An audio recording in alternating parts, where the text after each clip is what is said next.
Estamos de regreso, gracias por continuar con nosotros. Seguimos con más información, seguimos con el tema de Irán y mire, es que después de que especialistas canadienses aseguraron tener pruebas de que el avión ucraniano que se desplomó en Teherán fue derribado por un misil iraní, el gobierno de este país, el gobierno iraní, volvió a negar dicha hipótesis. Es un vídeo obtenido por el New York Times, la NBC y el sitio web Bellingcat. En él se vislumbra lo que parece un misil justo antes de que el avión que se estrelló en Irán cayera cobrándose 176 vidas. Las autoridades persas, en cualquier caso, rechazan una de las principales tesis sobre la causa del accidente. Ningún misil impactó con el avión. Como mencioné antes, el avión estuvo en llamas más de 1 minuto y medio y entendimos que el piloto trató de regresar al aeropuerto.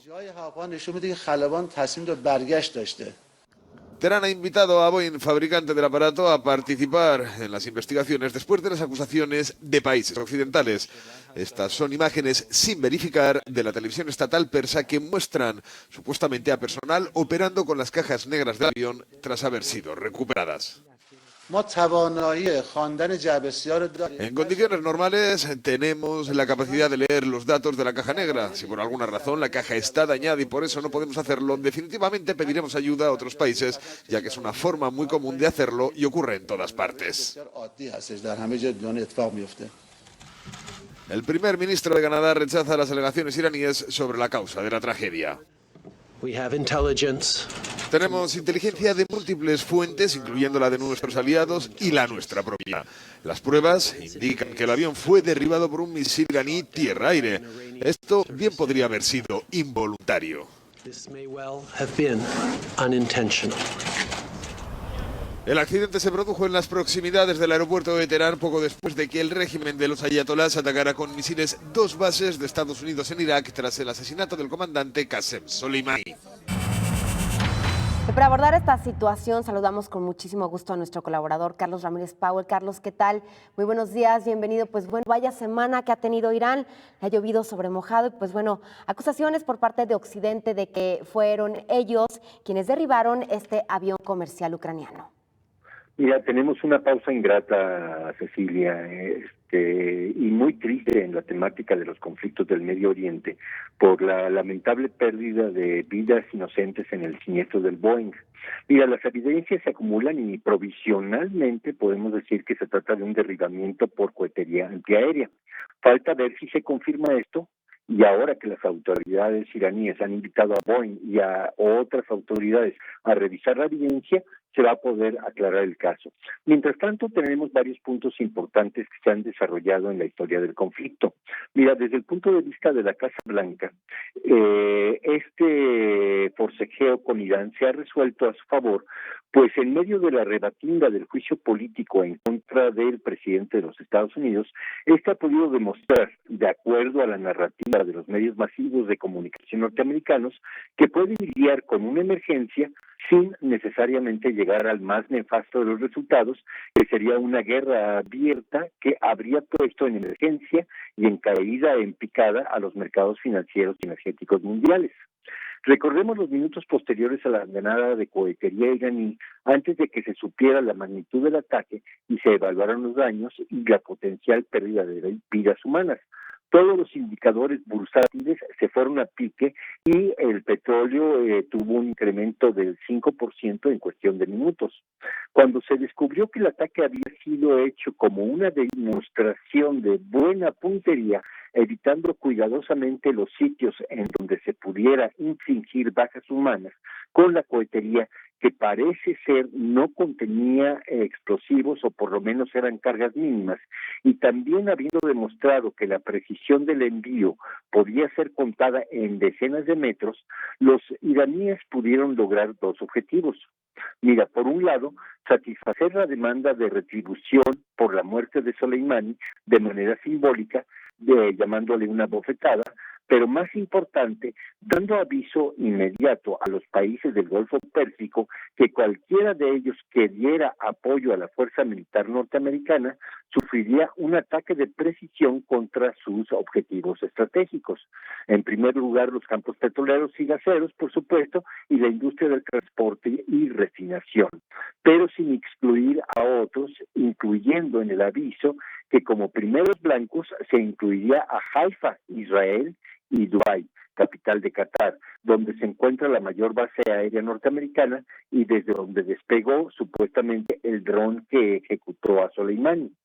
Fuera de los reflectores mediáticos, en estos días, Cecilia, se dio la sustitución del jefe de Estado del Pentágono, el tercero en jerarquía de la burocracia militar y de nombre Kevin Swing, un contraalmirante, que era un remanente del equipo del general James Mattis, en otras palabras, un miembro de los halcones de línea dura. Entra en su lugar Eric Tuning, que es un centrista más empatado con la diplomacia que con la guerra, con la gestión de recursos en vez de la afilación, el afilado y el aprestado de la espada. En esto, más afín a la filosofía de Trump, que ha derrochado recursos sobre el Pentágono sin precedente histórico, más allá de lo que ejercieron durante la Segunda Guerra Mundial.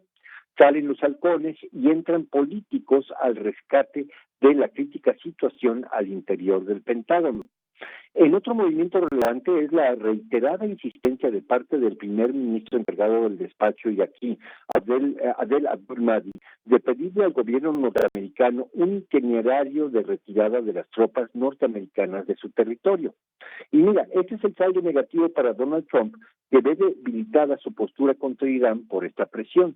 Es necesario repetir que el punto más sórdido en los primeros días del conflicto fue el famoso tuit en donde Trump exigió que Irak pagara el aeropuerto en donde estaciona sus helicópteros y fuerza aérea, cuando en el convenio oficial entre los dos países estaba estipulado que dicho aeropuerto era territorio y propiedad iraquí cedido en comodato renovable por ambas partes. En otras palabras, si Irak lo saca, el aeropuerto pasa a ser propiedad de Irak.